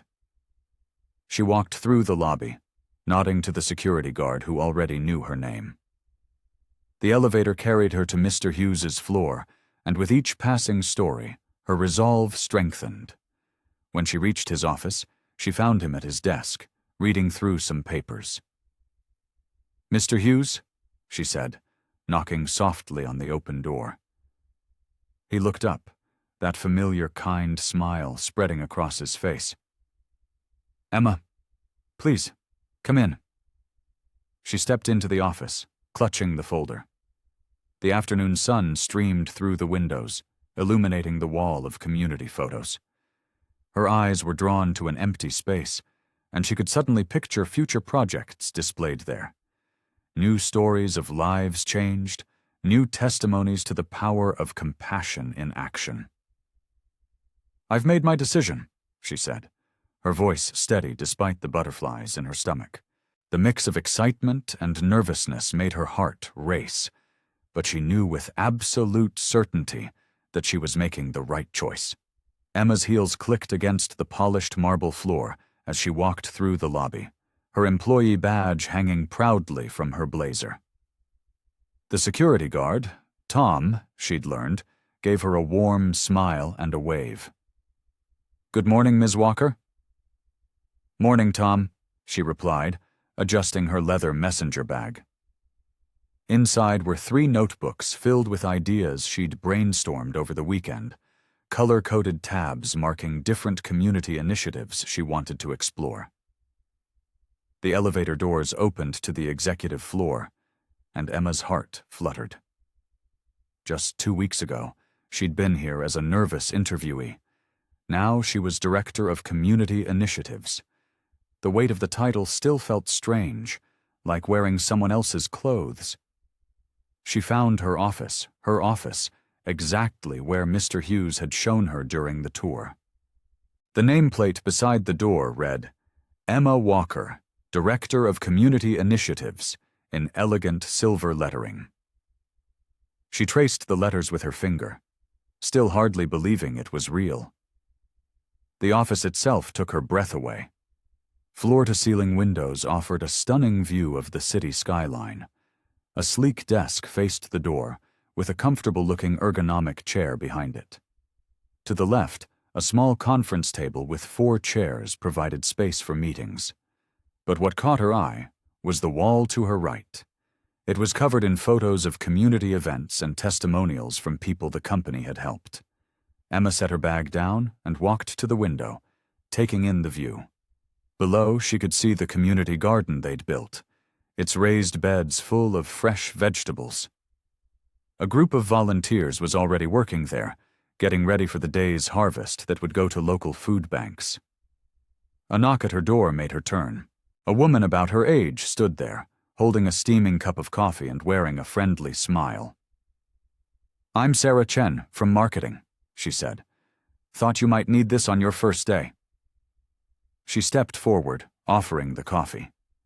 "That's so thoughtful, thank you." Emma accepted the cup gratefully. "I was just trying to figure out where the coffee machine was." Sarah laughed. "Down the hall, 3rd door on the left, but fair warning. James from accounting makes the strongest brew known to humankind. I'd stick to the medium roast." Before Emma could respond, more people appeared at her door. A tall man with salt and pepper hair introduced himself as David from legal, followed by Maria from HR and Kevin from finance. Each welcomed her warmly, offering tips about the office and expressing excitement about working with her. "We've heard great things about your ideas for expanding the scholarship program," Maria said, her eyes bright with enthusiasm. "Mr. Hughes hasn't stopped talking about your proposal for adding the mentorship component." Emma felt her cheeks warm. "I just thought it would help students succeed long-term if they had guidance along with financial support." "That's exactly the kind of thinking we need. David nodded approvingly. Fresh perspectives, innovative approaches. The old guard can get a bit set in their ways sometimes. More colleagues trickled in, each bringing their own welcome and insights. Emma found herself scribbling notes as they shared information about ongoing projects and potential collaborations. Sarah mentioned a marketing campaign that could boost awareness of their food security initiatives. Kevin talked about available grants they hadn't yet explored. As her office filled with conversation and laughter, Emma felt something shift inside her. The nervous energy that had accompanied her all morning transformed into excitement. These people weren't just colleagues, they were partners in making a difference. Each brought their own expertise, their own passion for helping others. Mr. Hughes appeared in the doorway, smiling at the impromptu gathering. "I see you've met the team," he said warmly. "They're the best in the business, Emma, and they're all here to help you succeed." Emma looked around at the friendly faces, at the wall of community photos, at the city spread out below her window. The doubts that had plagued her earlier seemed to fade away. This wasn't just a job. It was an opportunity to work with amazing people who shared her values, her desire to help others, her belief that business could be a force for good. Sarah caught her eye and winked. "Welcome to the family, Emma. We're going to do great things together." Emma stared at her computer screen, surrounded by spreadsheets and proposal drafts for the new youth mentorship program. Her first major project as Director of Community Initiatives felt both exciting and daunting. The morning sun streamed through her office windows, casting a warm glow on the stack of research papers she'd been reviewing since dawn. "Ready for the team meeting?" Sarah poked her head in, holding her tablet. "Everyone's gathering in Conference Room B." Emma gathered her materials, trying to calm her racing heart. "As ready as I'll ever be," she said, smoothing her blazer. "I just hope they like my ideas." The conference room was already half full when they arrived. David from legal was discussing something with Maria from HR, while Kevin from finance reviewed some numbers on his laptop. Emma took her place at the head of the table, arranging her notes carefully. "Before we dive in," Emma began, her voice steadier than she felt, "I want to thank everyone for being here. This mentorship program could really change lives, and I value all of your input." She pulled up her presentation, showcasing the research she'd done on similar programs across the country. Her hands trembled slightly as she clicked through the slides, but her voice grew stronger as she explained her vision. "The key is connecting students with professionals who can guide them through both academic and career choices," Emma explained, pointing to a chart. "But we need to make it sustainable. That's where I need your expertise." Kevin raised his hand. "I've been running some numbers. If we restructure the existing scholarship fund, we could allocate 20% to mentorship support without reducing student financial aid." Maria nodded enthusiastically. "And I've got a list of employees who've already expressed interest in becoming mentors. The response has been overwhelming." Emma felt a wave of relief as her colleagues engaged with the project. They weren't just listening, they were actively contributing, building on her initial ideas with their own expertise and insights. David leaned forward. "We'll need to draft liability agreements and mentorship guidelines. I can have those ready by next week." "What about marketing?" Sarah chimed in. "We could create a campaign highlighting success stories from our existing scholarship recipients. Show potential mentors the impact they could have." Emma quickly jotted down notes, her earlier nervousness replaced by growing excitement. The project was taking shape, becoming more robust with each suggestion. She guided the discussion, asking questions and incorporating feedback, surprised by how naturally she fell into the leadership role. "These are excellent points," she said, summarizing the key action items. "Kevin, can you work with Sarah on budget allocation for the marketing campaign? Maria, I'd love your help developing the mentor training program." The meeting continued for another hour, with ideas flowing freely. Emma found herself mediating between different department needs, finding creative solutions to potential roadblocks. When someone raised concerns about time management, she suggested a flexible mentoring schedule that could accommodate both mentors and students. As the meeting drew to a close, Emma noticed Mr. Hughes standing quietly in the doorway. He gave her an approving nod before disappearing down the hallway. Back in her office, Emma reviewed her notes while eating a quick lunch at her desk. Sarah stopped by, dropping off some marketing materials. "That was impressive," Sarah said, perching on the edge of Emma's desk.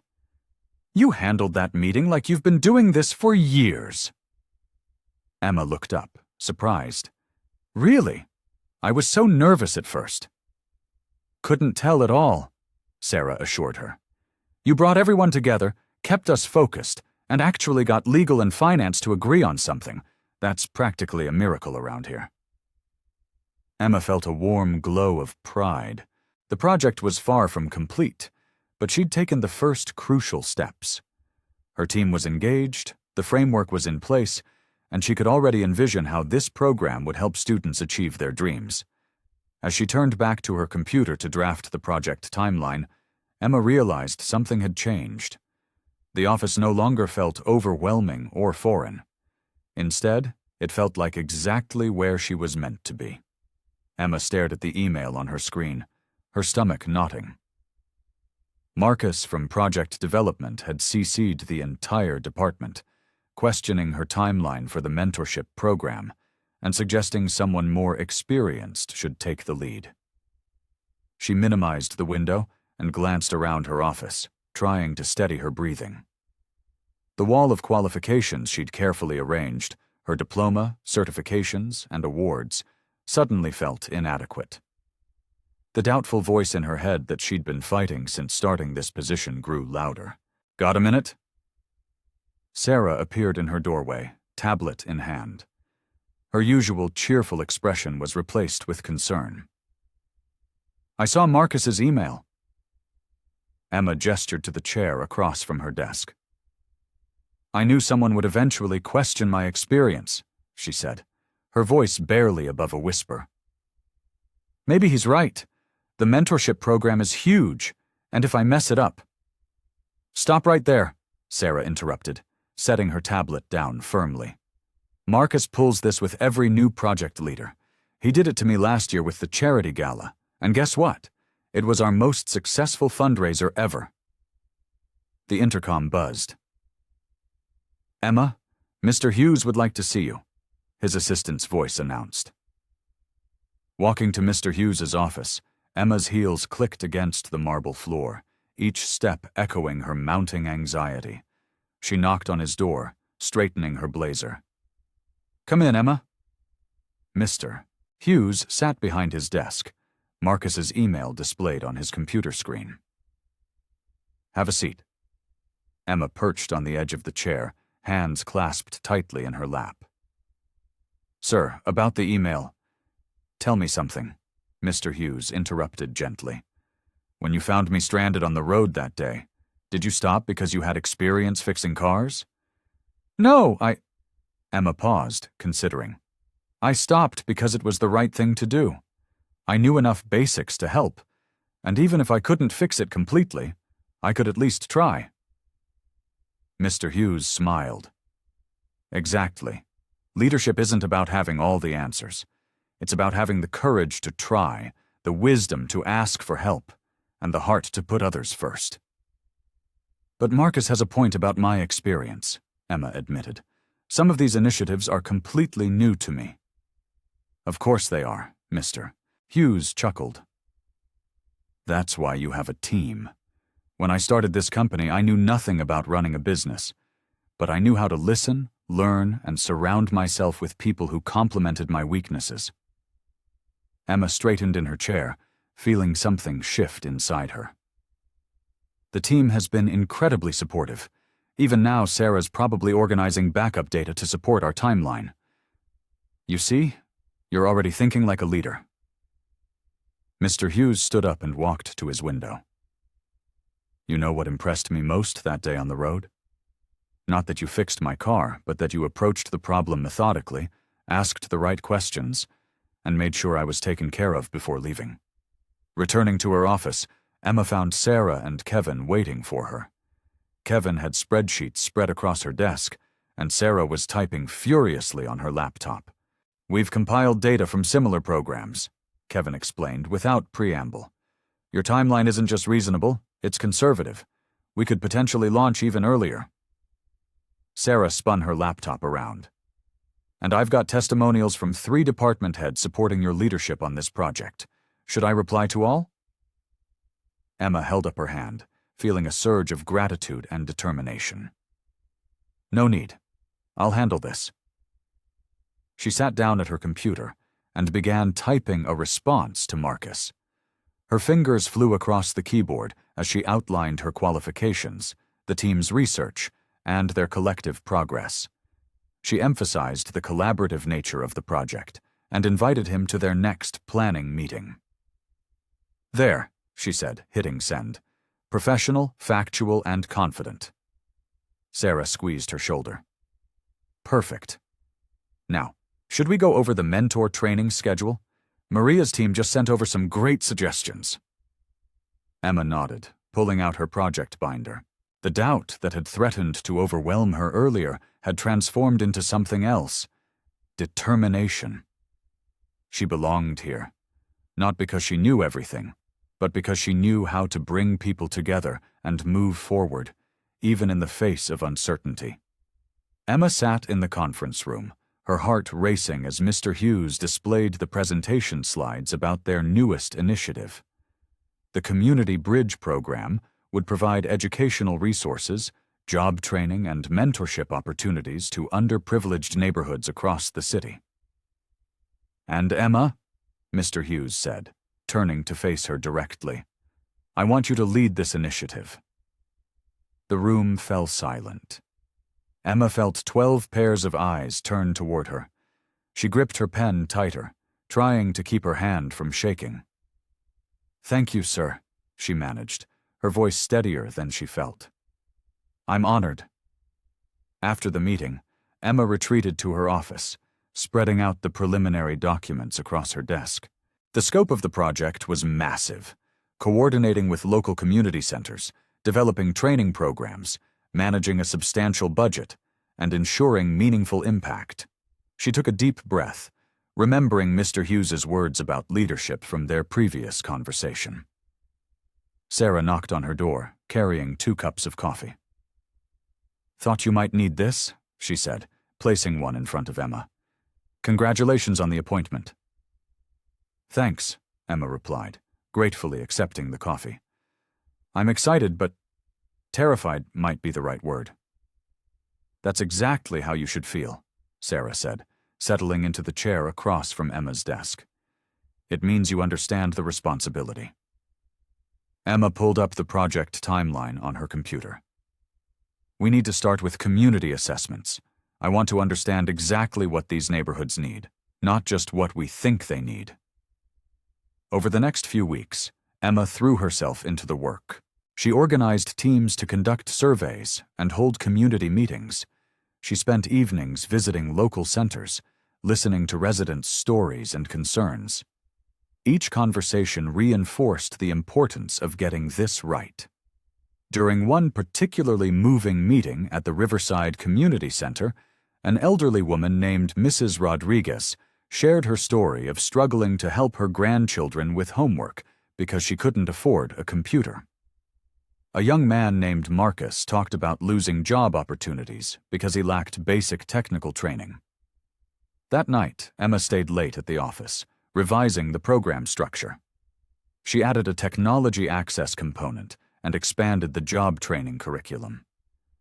Her desk was covered in sticky notes and coffee cups, but she barely noticed the time passing. A knock on her door startled her. It was Mr. Hughes. "Still here?" he asked, smiling. "It's past 9. Emma rubbed her tired eyes. "Just making some adjustments based on today's community meeting. Did you know that over 60% of families in the Riverside area don't have access to a computer?" Mr. Hughes nodded, taking a seat. That's exactly why I chose you for this project, Emma. You're not just managing it, you're living it. The first phase of the initiative launched 2 months later. Emma stood in the newly renovated computer lab at the Riverside Center, watching as Mrs. Rodriguez learned to use email for the first time. In another room, Marcus was attending a coding workshop, his face lit up with concentration. The success stories started rolling in. A single mother landed a remote work position after completing their digital literacy program. A teenager received a college scholarship through their mentorship program. A group of seniors started an online craft business using their new computer skills. Emma maintained a wall of thank you notes and success stories in her office. Each one reminded her why she'd chosen this path, why she'd stopped to help a stranded man on the side of the road that fateful day. During the quarterly review meeting, Emma presented the initiative's results to the board. The numbers were impressive. Over 200 families served, 85% program completion rate, and a 70% job placement rate for their vocational training graduates. But it was the personal stories that moved the board members most.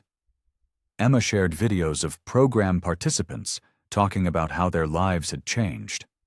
When Mrs. Rodriguez appeared on screen, speaking confidently about how she now helped run the computer lab's senior program, Emma felt tears pricking at her eyes. After the presentation, Mr. Hughes pulled her aside. You've exceeded every expectation, Emma, but more importantly, you've changed lives. Emma looked through the window of the conference room, watching as her team celebrated the successful review.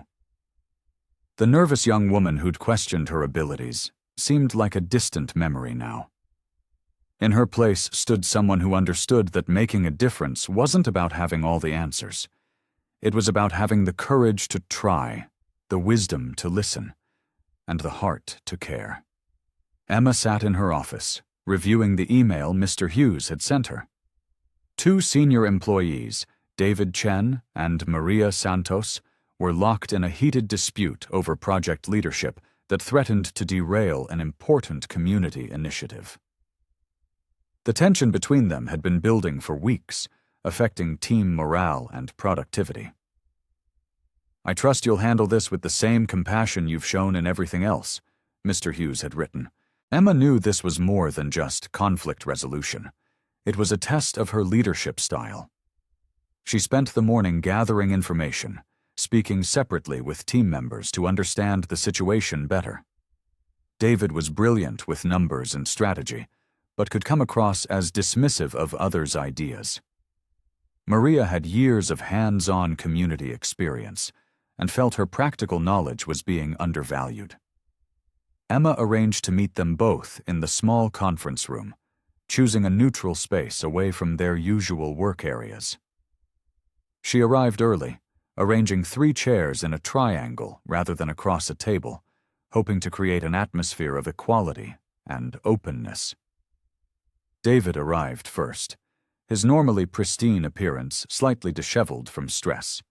He carried a thick folder of reports and statistics. I have documentation to support my position, he said immediately, starting to pull out papers. Let's wait for Maria, Emma said gently. We're going to start by listening to each other. Maria entered a few minutes later, her face tight with tension. She sat as far from David as possible, clutching her own notebook close.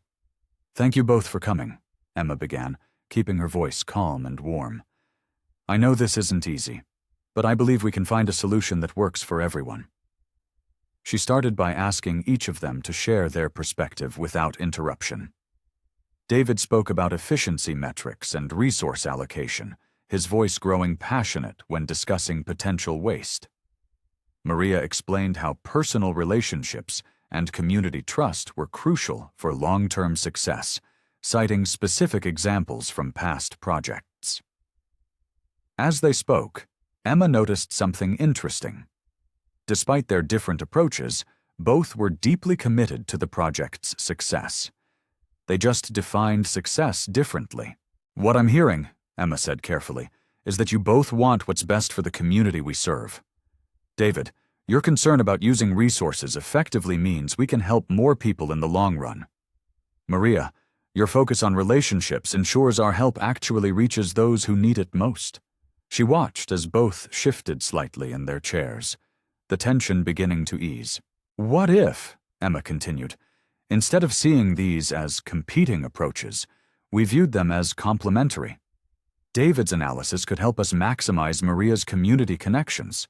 Maria's insights could help us understand where the numbers don't tell the whole story. She pulled out a blank piece of paper and drew 2 overlapping circles. Right now, you're working in separate spaces. But imagine what we could achieve in this overlap, where data meets human experience. David leaned forward, looking thoughtful. I suppose having better community feedback would make our efficiency metrics more meaningful. Maria nodded slowly. And having clear data could help us make better decisions about where to focus our efforts. Emma smiled encouragingly. Exactly. What if we restructured the project leadership to capitalize on both your strengths? David could lead the strategic planning and resource allocation, while Maria oversees community engagement and implementation. You'd work as equal partners, each bringing crucial expertise to the table. She watched as they considered this, seeing the possibilities begin to dawn on them. The atmosphere in the room had shifted from confrontational to collaborative. We could set up weekly alignment meetings, Maria suggested hesitantly, to make sure we're moving in the same direction. I could create dashboards that include both quantitative and qualitative metrics, David offered, if Maria could help identify the right success indicators from the community perspective. Emma felt a warm glow of satisfaction as she watched them begin to plan together. The solution wasn't about choosing one approach over the other. It was about creating space for both to thrive. By the end of the meeting, David and Maria had drafted a joint leadership plan that played to both their strengths. They left the conference room talking animatedly about their first joint initiative. Through the glass walls, Emma saw Mr. Hughes watching. He gave her a small nod of approval, and she felt a surge of confidence. She had passed the test not by exercising authority, but by showing that true leadership meant bringing out the best in others through understanding and empathy. Emma paused outside Mr. Hughes's office door, taking a deep breath. The polished nameplate caught the morning light, and she couldn't help but smile, remembering how nervous she'd been the first time she stood in this spot. Back then, she'd been shocked to discover the elderly man she'd helped was the CEO. Now, months later, this hallway felt like home. She knocked softly and entered at his invitation. Mr. Hughes sat at his desk, reading glasses perched on his nose, but his face lit up when he saw her. Emma, please, come in. The office hadn't changed. Same impressive view of the city skyline, same worn leather chairs that were far more comfortable than they looked, same collection of family photos mixed with community service awards. But Emma had changed. She felt it in her bones as she settled into one of those chairs. I saw how you handled the situation with David and Maria, Mr. Hughes said, removing his glasses and placing them carefully on his desk. Very impressive. Emma clasped her hands in her lap, feeling a warmth spread through her chest. Thank you, sir. I just tried to see things from both their perspectives. Exactly, he nodded, leaning back in his chair. You know, when I first spotted you that day on the road, I was curious to see what you would do. Most people would have driven past, especially knowing they had an important interview. Emma smiled, remembering her internal struggle that morning. I almost did drive past, she admitted, but something wouldn't let me. That something is what we call character, Mr. Hughes said softly. It's what I've spent years trying to cultivate in this company. Technical skills can be taught, but compassion? That comes from within. Emma glanced out the window, watching the city buzz below. I used to think success meant climbing the corporate ladder as fast as possible. Now I understand it's about the impact we have on others. And that understanding has transformed how you lead, Mr. Hughes observed. I've watched you grow from someone who was uncertain about taking on responsibility to someone who naturally brings out the best in others. Emma felt tears prick at her corners of her eyes. It hasn't always been easy, she admitted. There were days I wondered if I was cut out for this. Of course there were, Mr. Hughes chuckled. Growth never is easy, but you persevered. You stayed true to your values while learning to navigate complex situations. That's real leadership. He stood up and walked to a shelf, picking up a framed photo. It showed him as a young man, standing in front of a much smaller version of their current building. When I started this company, people told me I was naive. They said business was about profits, not people. But I believed then, as I do now, that the two aren't mutually exclusive. He handed Emma the photo. You remind me of myself at your age. The same determination to prove that kindness and success can go hand in hand.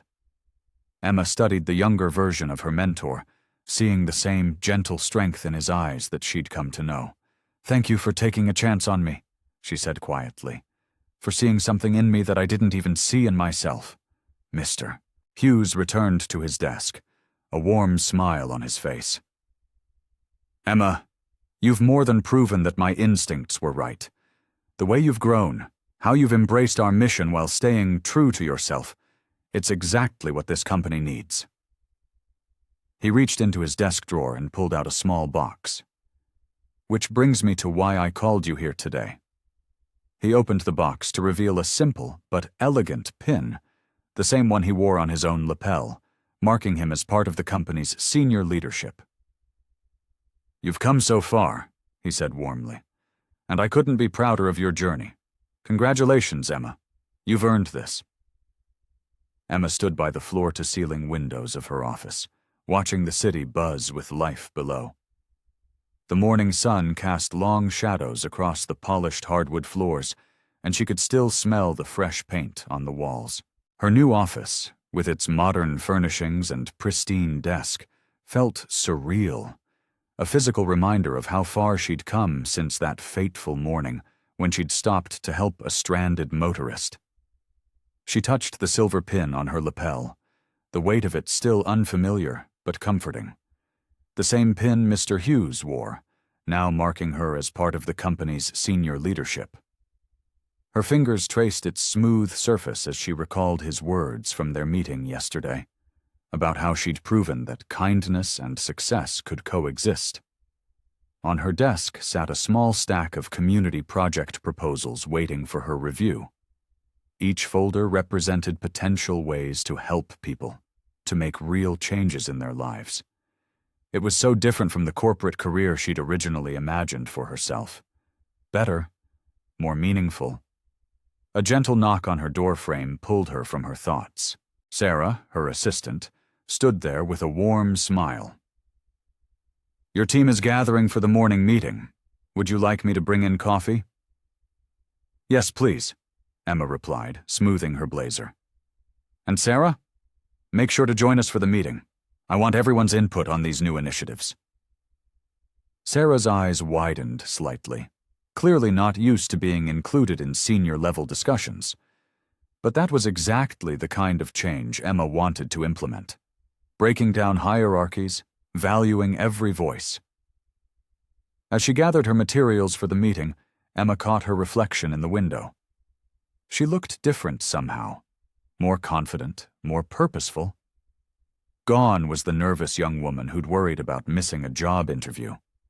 In her place stood someone who understood that success wasn't measured by titles or salaries, but by the impact you had on others' lives. The conference room filled quickly with her team members, each bringing their own expertise and passion for community service. Emma watched them settle in, feeling a surge of pride. These were people who shared her values, who believed in the power of giving back. Good morning, everyone, she began, her voice steady and warm. "Before we dive into today's agenda, I want to share something with you." She paused, making eye contact with each person around the table. "When I first joined this company, I thought I had missed my chance at success by stopping to help someone in need. Instead, that moment led me exactly where I needed to be." Her team listened intently as she continued. "That's why I'm excited about our new direction. Every proposal on this table represents an opportunity to help someone else find their path, to make a difference in our community." The energy in the room was palpable as she started distributing the project folders. Each team member leaned forward, eager to contribute, to be part of something bigger than themselves. Emma felt it too. That sense of purpose, of being exactly where she was meant to be. She glanced at her notes, ready to guide her team through the morning's discussions. The upcoming projects would challenge them all, push them to think creatively about how to serve their community better.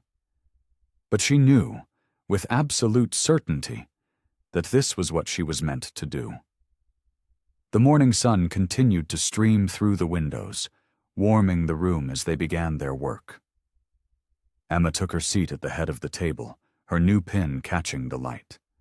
She was ready for this role, ready to carry forward the values that had brought her here: compassion, integrity, and the unwavering belief that success meant lifting others up along the way. Her journey had come full circle, from the person who stopped to help a stranger to someone who could now help many. As she opened the first folder and began the meeting, Emma felt a deep sense of gratitude for the unexpected turn her life had taken, knowing she was exactly where she needed to be.